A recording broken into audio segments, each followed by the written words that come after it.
কামনা করি। দুর্যোধন, দুর্যোধন অতি নীচ, অতি ক্রূর দুর্যোধন।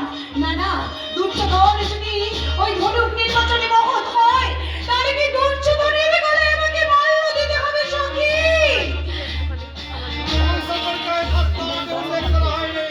কৃষ্ণচন্দ্র, তুমি এই সবাই বীরকে নিমন্ত্রণ পাঠিয়েছিলে। দুর্যোধন যদি অঙ্গরাজ যদি বরমাল্য আক্রমণ করে, তখন অঙ্গরাজ বরমাল্য অঙ্গরাজকে দিতে হয়। অঙ্গরাজ সমস্যা নয়, তাহলে অঙ্গরাজকে বরমাল্য তোমায় দিতে হবে।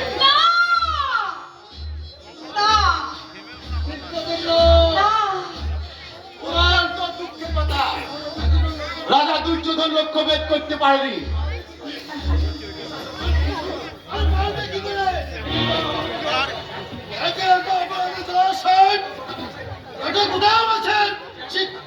দেখা যায় না, এমন ফুল লঙ্কার এমন একটা সন্দেহ হচ্ছে উপরে যে চক্র রেখেছেন তার মধ্যে আদেও ছিদ্র আছে কিনা আমাদের ট্যাপ করবি না, কি হলো আবার? ধর কর, কোথাও টিপবি না। যা হওয়ার তাই হলো।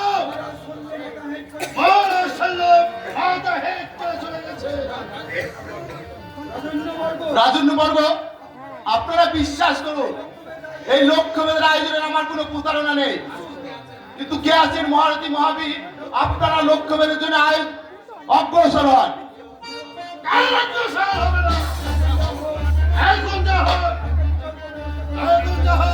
একটা বিকল্প ব্যবস্থা করতে হবে। আত্মসম্মানে আমরা সসম্মান। তাহলে কি কেউ লক্ষ্যভেদ করতে এগিয়ে আসবে না? আপনি তো বড় বস্তু বুঝে দেখছেন। তাহলে আমি কি বুঝবো ভারত বীর শূন্য? এবার প্রমাণ পাওয়া যাবে। সমাজ রাজন্য মন্ডলী এবং ব্রাহ্মণগণ, আপনারা আমায় অনুমতি দিন, আমি ওই সহজে লক্ষ্যভেদ শুরু করি। এই লক্ষ্যভেদের আয়োজনের সার্থক উনি অঙ্গাধিপতি কর্ণ, মহামণি চামদানের শিষ্য।